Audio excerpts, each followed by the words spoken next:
Kalau kita ngomongin konflik Iran, yang kebayang biasanya apa sih? Pasti dua negara yang siap perang kan? Tapi, gimana kalau cara kita melihat masalah ini ternyata keliru? Di sini, kita bakal coba bongkar satu ide yang cukup beda. Ini bukan perang, tapi sebuah sistem yang sengaja dibuat. Jadi, ini bukan sekedar negosiasi antara dua pihak. Bukan. Ini lebih mirip sebuah sistem, sebuah arsitektur hubungan yang super rumit, dan yang paling penting, sengaja dirancang. Kalau kita bisa paham konsep ini, nah, kita bakal ngerti kenapa konflik ini alot banget dan kenapa kata damai di sini artinya beda dari yang kita kira.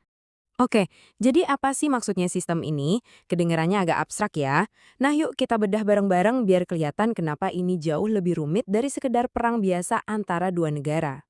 Coba deh bayangin jaring laba-laba raksasa. Di tengah-tengahnya ada Amerika Serikat dan Iran. Tapi setiap kali salah satu dari mereka gerak, getarannya tuh nyebar ke seluruh jaring. Jadi mereka nggak cuma saling mempengaruhi, tapi juga dipengaruhi sama banyak negara lain di sekitarnya. Dalam sistem kayak gini, perdamaian itu bukan soal jabatan tangan doang.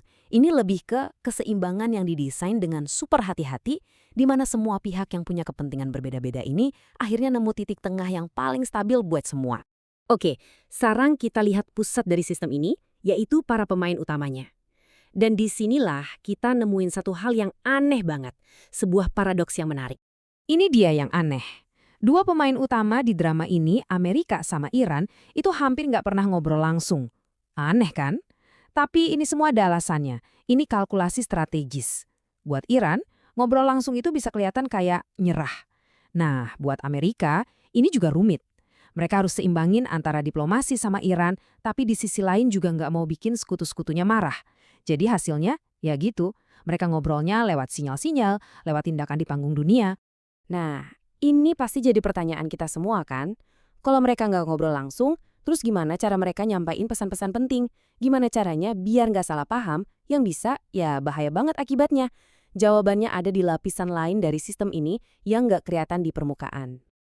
Oke, mari kita intip ke balik layar. Kita bakal kenalan sama tukang pos rahasianya. Mereka yang jaga komunikasi biar tetap nyambung. Siapa lagi kalau bukan para mediator. Nah, ini dia tiga negara yang mungkin namanya jarang kita dengar di berita utama soal konflik ini. Tapi jangan salah, mereka ini tulang punggungnya komunikasi di sini. Masing-masing punya peran yang unik dan super penting. Pertama, Oman. Mereka ini ibaratnya pemain senior di sini. Posisinya netral, dipercaya sama Amerika, dipercaya juga sama Iran. Udah bertahun-tahun mereka jadi kurir pesan rahasia. Anggap aja Oman ini kayak jalur rahasia yang paling aman dan paling bisa diandalin. Terus ada Pakistan. Nah, ini pemain yang lebih baru, tapi posisinya strategis banget. Kenapa? Karena mereka ini bisa ngobrol ke semua pihak. Ke Iran bisa, ke negara barat bisa, ke negara-negara teluk kayak Arab Saudi juga bisa. Kemampuan unik kayak gini, wah itu bikin mereka jadi mediator yang berharga banget. Kalau Qatar, perannya agak beda lagi. Mereka ini spesialisnya manajemen krisis. Jadi kalau situasi lagi panas-panasnya, lagi tegang-tegangnya, dan risiko salah paham tinggi banget, nah disitulah Qatar masuk. Mereka yang mastiin pesan buat pendinginan suasana itu sampai dengan cepat dan jelas. Bisa dibilang mereka ini pemadam kebakarannya. Oke, kita udah lihat pemain utamanya, udah lihat juga para mediatornya. Sekarang kita geser sedikit ke lapisan berikutnya. Kita lihat para tetangga di kawasan itu yang walaupun kelihatannya cuma nonton dari pinggir lapangan, tapi pengaruhnya besar banget. Nah, ada Israel, Arab Saudi, dan negara-negara teluk lainnya. Terus ada juga Turki dan Mesir. Mereka ini mungkin nggak secara langsung jadi kurir pesan ya. Tapi kepentingan mereka itu ibaratnya kayak bikin pagar yang nentuin batasan-batasan negosiasi. Mereka lah yang ngebentuk arena tempat semua permainan ini berlangsung. Ini poin yang penting banget. Walaupun Israel nggak ikut duduk di meja perundingan, garis merah yang mereka tetapkan itu punya pengaruh super besar ke posisi Amerika. Jadi, setiap kesepakatan apapun yang mau dibuat, itu harus mikirin dampaknya ke keamanan Israel. Harus! Nah, kalau dari sisi Arab Saudi dan negara-negara teluk, ada pergeseran yang menarik di sini. Dulu, mungkin mereka lebih suka pendekatan yang ya konfrontatif. Tapi sekarang mereka makin sadar kalau kawasan yang nggak stabil itu ngerugiin ekonomi mereka banget, terutama pasar energi. Jadi, ujung-ujungnya kepentingan mereka sekarang itu lebih ke arah nyari stabilitas. Oke, sekarang kita coba zoom out lagi. Kita lihat lapisan paling luar dari sistem ini. Nah, di sini ada para pemain kelas berat global yang juga ikut main. Di sini ada dua raksasa, Tiongkok dan Rusia. Tapi tujuan mereka di kawasan ini beda banget. Kalau Tiongkok simpel aja, mereka butuh stabilitas. Kenapa? Ya buat ngamanin jalur dagang dan pasokan energi mereka. Nah, kalau Rusia, beda cerita. Mereka justru ngelihat kalau ada sedikit ketegangan yang terkontrol itu bisa jadi keuntungan strategis buat mereka, biar Barat sibuk. Walaupun ya mereka tetap ikut main diplomasi juga.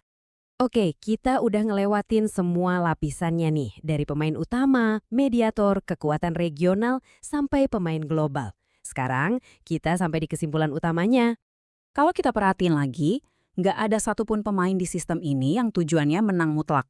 Nggak ada. Sebaliknya, mereka semua cuma mau, ya, mengoptimalkan kepentingan masing-masing. Amerika dan Iran, dua-duanya sama-sama mau hindarin perang besar-besaran.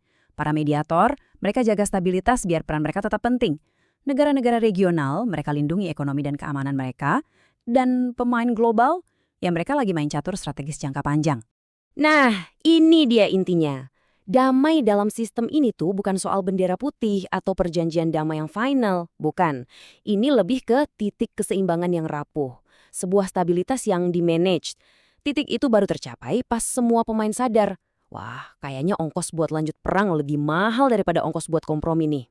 Jadi, kalau kita lihat semua ini sebagai sebuah sistem yang sengaja dirancang, bukan sekedar perang biasa, kita jadi kepikiran kan? Di tengah keseimbangan kepentingan yang serumit dan serapuh ini, di mana semua orang narik tali ke arahnya masing-masing, pertanyaannya adalah, seberapa lama stabilitas ini bisa bertahan? Nah, itulah pertanyaan besar yang bakal terus nentuan masa depan kawasan ini.